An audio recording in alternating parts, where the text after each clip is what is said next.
Je viens m'adresser aujourd'hui à celui qui veut changer. Je viens parler au cœur des jeunes gens et des jeunes filles du continent africain. Me basant sur le livre des Écritures de la Bible, les Écritures saintes. Il est question dans le livre de Romains au chapitre 8, le verset 19. Aussi la création attend-elle avec un ardent désir la révélation des fils de Dieu. Je reprends ce passage. Aussi la création attend-elle avec un ardent désir la révélation des fils de Dieu.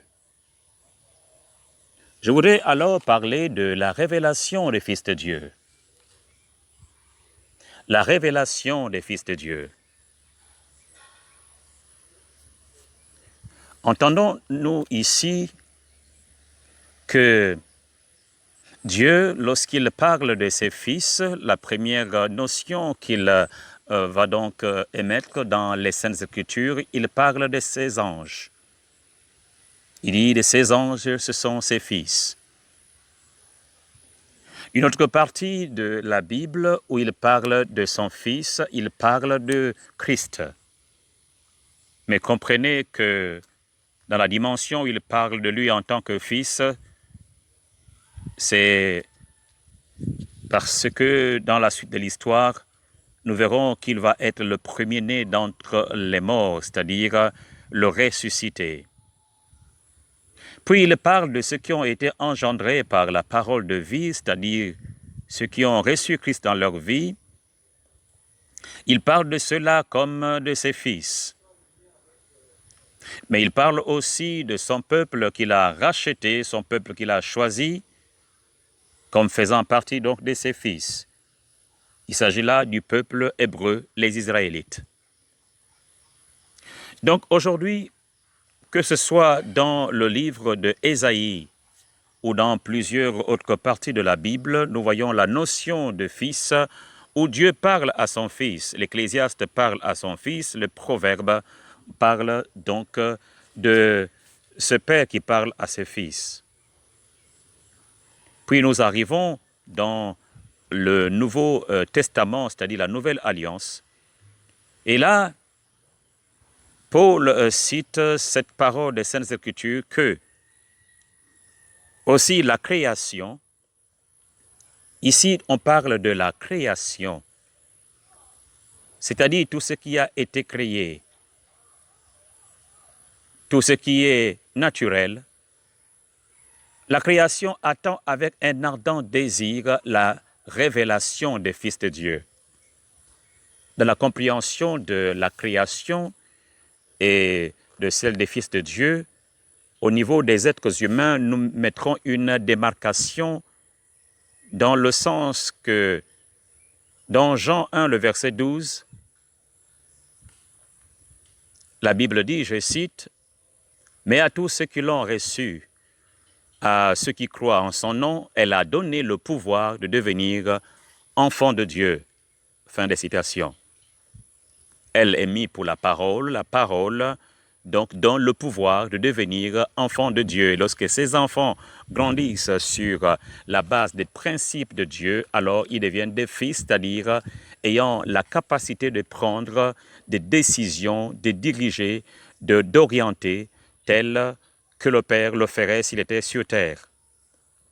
Alors Paul revient avec cette notion, c'est-à-dire que les enfants qui ont été régénérés par la sémence incorruptible de la parole de Dieu, ces enfants donc ont grandi dans leur compréhension, ils ont reçu la maturité finalement en Dieu, et ces enfants donc deviennent des fils.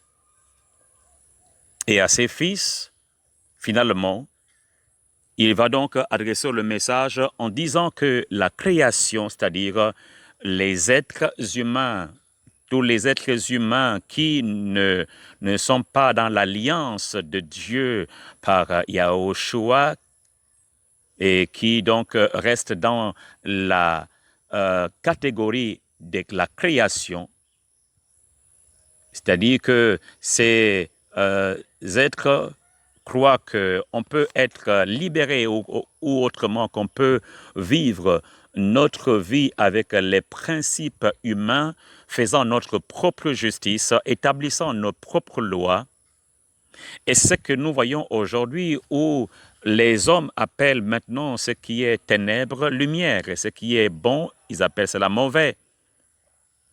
Ils diront que le mariage que Dieu a institué entre l'homme et la femme n'est plus valable et qu'un homme peut se marier avec un autre homme et peuvent adopter des enfants, ou encore une femme peut vivre avec une autre femme et que cela était bien.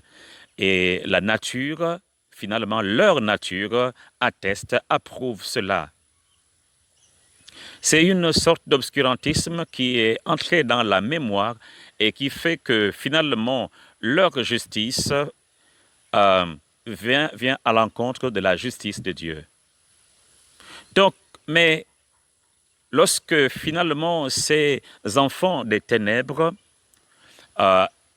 prônent des lois ou prônent une manière d'être ou de vivre différemment de ce que Dieu demande, alors la création crie, la création souffre, la création est dans les douleurs. Et la création est en train de gémir. Et c'est pourquoi finalement les Saintes Écritures nous disent que cette création qui est comme embrigadée, enfermée, esclavagisée, cette création attend avec un ardent désir la révélation des fils de Dieu. La révélation des fils de Dieu. Il faudra alors que les fils de Dieu, c'est-à-dire que ceux-là qui ont reçu Yahushua dans leur vie, on dira Jésus-Christ dans leur vie, ils sont devenus des fils de Dieu. Et c'est pourquoi je parlerai autour de cela, de la révélation des fils de Dieu. L'importance de connaître Yahushua est réellement primordiale. Il y a beaucoup de réflexions que nous sommes en train donc d'écouter ici et là, des interventions, des gens qui disent que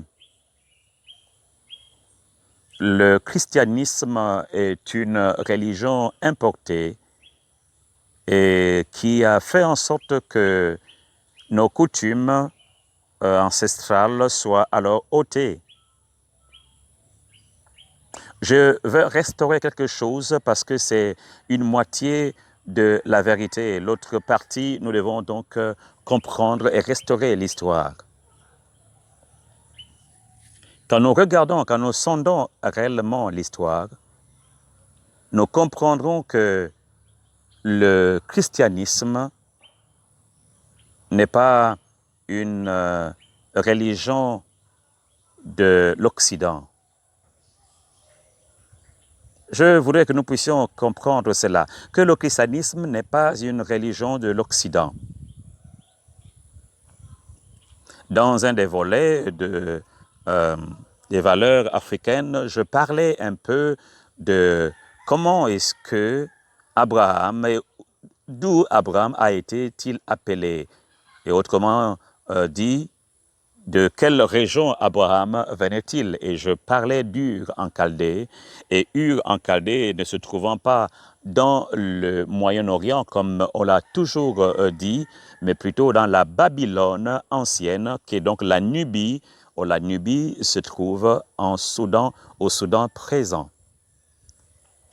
Donc, nous voyons que l'Afrique a engendré le père de la foi, c'est-à-dire Abraham, et Isaac et Jacob, les 12 tribus qui ont vu leurs descendants, donc les descendances, peupler une partie donc du monde.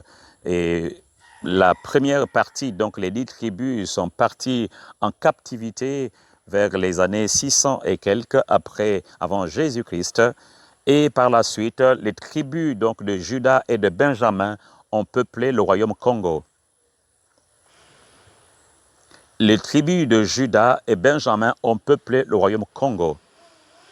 Le royaume Congo donc partait du Cameroun là-bas, passait par le Gabon, le Congo Brazzaville, le Congo Kinshasa et prenait l'Angola, arrivait jusque passait par l'Ouganda, la Zambie. Tout ce royaume Congo, lorsque vous prenez par exemple le Google et que vous tapiez royaume Congo, vous verrez la dimension de ce royaume.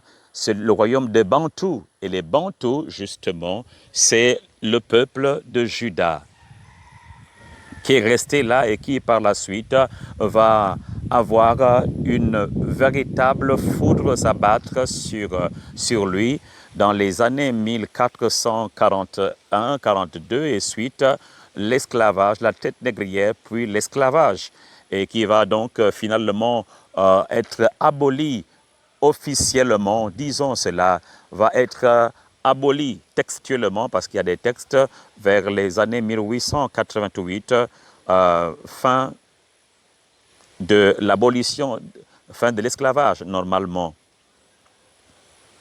Mais nous nous rendons compte que pendant ce temps, beaucoup de choses se sont passées, le temps de l'esclavage. Le royaume de Juda, le royaume du Congo, qui était là un royaume bien établi avec des universités, nous pouvons encore voir des grandes des vestiges dans le Congo Kinshasa, des universités du royaume Congo. Et c'est le seul royaume qui, dans toute l'histoire, possédait 12 tribus. C'est le seul royaume. Quand nous regardons, vous allez voir que le royaume Congo dans son ensemble avait 12 royaumes. Et qui étaient donc, en se reportant un peu plus loin de l'histoire, les 12 tribus d'Israël. Mais alors, ce royaume va s'effondrer à cause de la traite négrière et à cause de l'esclavage. Et beaucoup de choses, beaucoup de ces enfants vont être emmenés au loin. Le royaume va perdre toute sa dignité, le royaume va perdre toutes ses valeurs, le royaume va perdre son identité véritable. 1884, il va être partagé, le pays va être partagé, disons maintenant, non seulement le royaume Congo, mais tous les royaumes de l'Afrique vont être partagés, disséqués en petits royaumes.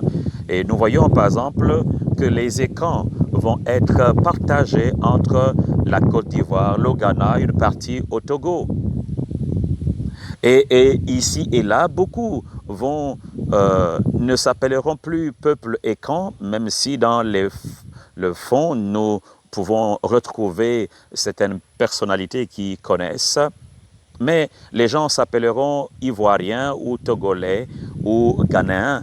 Et en s'appelant donc ainsi, ça fait une nette séparation dans l'effort qui devait être ensemble afin de pouvoir bâtir quelque chose de fort. Tout compte fait, cette politique a réussi. La politique de diviser pour régner, que Napoléon, se basant sur les textes de Colbert, va vouloir exercer, il va exercer ce pouvoir de diviser le continent africain afin de pouvoir mieux régner. Et c'est là, ceci a véritablement réussi. Aujourd'hui, donc, nous voyons que l'Africain, dans son entièreté, dans son ensemble, a réellement perdu quelque chose et est à la recherche de la délivrance véritable, de la délivrance se basant sur les principes qui élèvent l'homme, qui élèvent la dignité de l'être humain et qui permet à l'être humain de vivre dans la simplicité, mais dans la dignité ensemble. C'est pourquoi donc nous revenons sur le passage où l'apôtre Paul dit que la création attend avec un ardent désir la révélation du Fils de Dieu. Alors cette création, elle est là, elle est languissante, elle est abattue, elle ouvre grandement les yeux, regardant et se fixant vers l'horizon afin de voir la délivrance. Et parfois, nous nous disons, mais qui nous délivrera? D'où viendra-t-elle cette délivrance? Parce que nous sommes réellement acculés par toutes sortes de systèmes qui viennent briser véritablement qui nous sommes, amenant frustration sur frustration, dégoût même de vivre dans un monde qui normalement ferait la beauté. Là où je suis en train de parler, je suis entouré d'arbres, sentant le vent qui souffle. C'est une belle journée d'Afrique.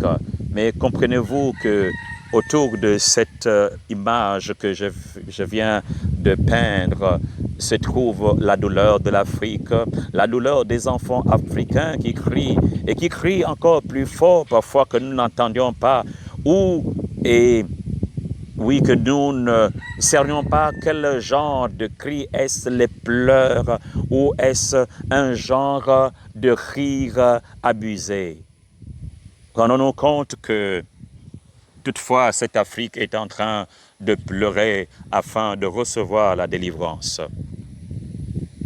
Et c'est autour de cela que Paul dit, la création attend avec un ardent désir la révélation du Fils de Dieu. Je voudrais juste mettre un point ici, point virgule ici, afin de continuer dans le deuxième volet de la révélation du Fils de Dieu. À bientôt. Ici donc, du côté du Camble, le révérend Boussougou.